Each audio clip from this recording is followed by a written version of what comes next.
Are you hoping to have some incredible golf games this summer? Well, I have some great tips for you. If you find yourself on the course and you haven't really warmed up, I want you to try to remember a couple of these things I give you today.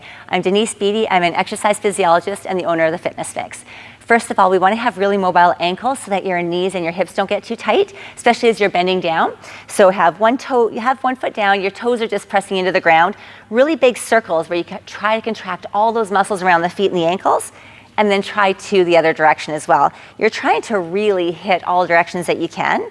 Great, and then the other side, toes down. Sometimes you don't realize how sticky your ankles are and how restrictive they can be, especially if you consider how much you'll be walking, right? Good, and then now for hands, to optimize your grip strength, we're gonna wake up the ulnar nerve. So you're gonna supinate your hands and bring them in really tight. So you're gonna feel your pinkies towards you. See if you can get those biceps working a bit. You can even move your elbows up and down a little bit in different directions. And just be aware if you can feel both sides of your arms working. This last part of this is you're gonna turn your hands out, flexing the hands back. Your pinky and ring finger are flexing back towards you all the time. Move your arms out to the side and bring them in nice and tight and back out. So just a couple of quick drills there. Now just for your hand responsiveness, you're gonna keep your wrist really lined up, don't move it backwards, and see if you can make tight fists up and down, just get those hands really working. Right on. Now to get our chest and shoulders warmed up, you're gonna grab on top of the golf club, have your hands on top. This first one, because we're pulling the hands apart, we're working the back of our shoulders more. So you're gonna lift the chest, shoulders float up and back a little bit and pull outwards. So I'm really working the outside of my shoulders as I pull across my body, holding those abs in, pull right across, watch that the wrists are aligned. Now you're gonna push your hands inwards, so now you can feel how it's a bit more chest as you pull across. If my hands were slippery, they'd pull right together. Find the center and reach all the way overhead. Reach up as high as you can and all the way down. I'm still pulling inwards. Excellent. And then we're gonna do a couple with the hands turned up to the ceiling, pulling outwards, just a couple of reps. Trying to stay supinated. It's like you really open up those wrists and shoulders. Find the center, and now you're gonna push outwards the whole time. So you could push outwards for the outside of the shoulders, pull inwards for the chest.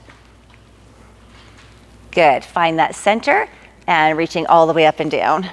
And this one you can do one rep where you're pushing out, as if my hands would slide outwards, one or two, and then pulling the hands in towards each other. You can feel how it just changes it a little bit. As soon as you have that pressure, pushing outwards or pulling inwards, it just wakes things up.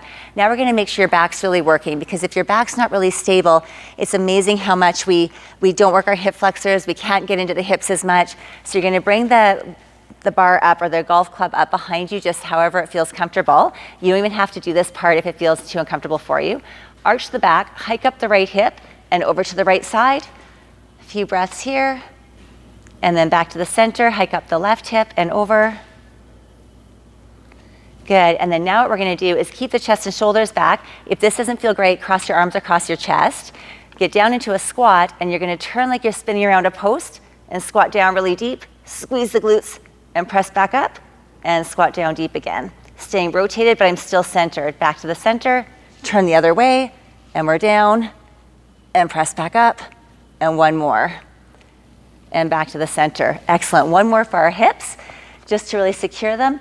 I really like you to focus on this hip rotation where you can get into each hip, because then that back can stay quite neutral. So on this one, I like to push the hip out to the back corner like you're sitting in a box, and you can just go up and down a few times, or you can even hinge back into a cross behind lunge and up, push the hip back, get down nice and deep. Same thing on the other side. Even 2 reps is huge. Push back and you're like, oh, I feel that connection there. Down deep and press back up. Same thing into that hip. Now you're gonna have this great rotation power all the way up the chain. I hope you enjoyed this quick little warm up and that you have an incredible golfing season.